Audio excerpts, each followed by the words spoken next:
बढ़ते हैं आगे। पटना में भारतीय प्रबंध संस्थान बोधगया और जल संसाधन विभाग के बीच प्रबंधन और कौशल विकास के प्रशिक्षण को लेकर एमओयू हुआ है। देखिए रिपोर्ट।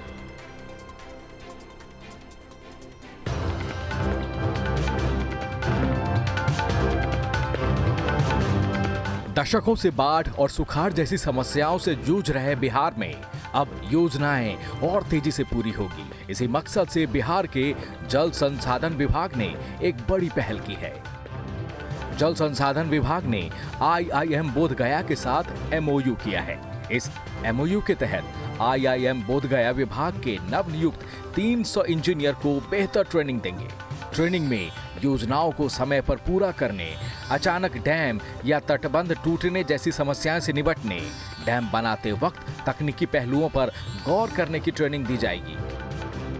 इस मौके पर जल संसाधन मंत्री संजय झा ने बताया कि किसी भी योजना को तय समय पर करने से समय और जनता के पैसे की बचत होती है। उनके विभाग का लक्ष्य है कि सभी बड़ी योजना तय समय पर पूरा हो। एंजाइटी नहीं है, कमिटमेंट नहीं है, टाइम फ्रेम का आइडिया नहीं है। मैं जो हम लोग मैनेजमेंट समझते हैं इन पॉलिटिक्स, आप डिलीवर नहीं कर पाए। जिस प्रोजेक्ट को डिपार्टमेंट ने चैलेंज के रूप में लिया वो बिफोर टाइम पूरा हुआ। आप ही के गया में जो डैम बना है, जो it was suppose to be come in 2023, so it's year before जो एक टारगेट दे दिया गया कि पितृपक्ष से पहले कंप्लीट होना है and we have inaugurated it. तो यहीं से परस्यू करके फॉलो अप करके किया गया। इस मौके पर संजय झा ने उदाहरण देते हुए बताया कि कैसे समय से पहले बिहार के पहले और देश के सबसे बड़े रबर डैम को तैयार कर दिया गया। डैम को अक्टूबर 2023 तक पूरा करने का लक्ष्य रखा गया था, लेकिन बाद में सीएम ने इसे पितृपक्ष मेला 2022 से पहले पूर्ण कराने का निर्देश दिया, जिसके बाद 8 सितंबर 2022 को ही सीएम नीतीश ने इसका उद्घाटन कर दिया। IIT पटना में जल संसाधन विकास मंत्रालय की ओर से बाढ़ और सूखा प्रबंधन पर एक कार्यक्रम का आयोजन किया गया।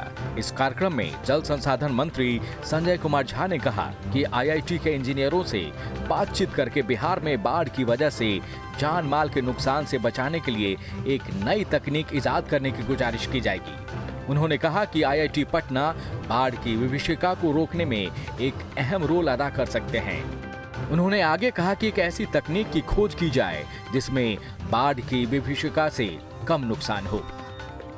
जो वाटर मैनेजमेंट को लेकर के जो हमारा बहुत सारा जो हमारे इंजीनियर हैं उनका भी ट्रेनिंग प्रोग्राम हो सके, या जो नया टेक्नोलॉजी है, नया चीज़ है, ये भी इनके साथ कोलैबोरेट करके उन चीज़ों में, या कोई हमारा बहुत सारा प्रोजेक्ट जो शुरू होता है उसका मॉनिटरिंग सिस्टम भी रहता है, वो भी IIT पटना के थ्रू हो सके। तो बेसिकली उसी में इंटरेक्शन, या जो बच्चे हैं उनसे भी इंटरेक्ट करने के लिए, तो ये बेसिकली था और ये ऑनगोइंग प्रोसेस रहेगा। बिहार के दर्जन भर जिले कमोबेश हर साल बाढ़ के पानी से तबाह रहते हैं।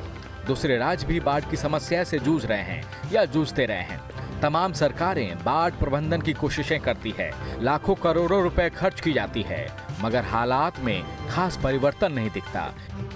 लेकिन विभाग की योजनाओं को अगर समय से पूरा किया जाए तो बिहार को बाढ़ और सुखाड़ जैसी समस्या से निजात मिलना संभव हो सकता है। पटना से आदित्य झा, न्यूज स्टेट बिहार झारखंड।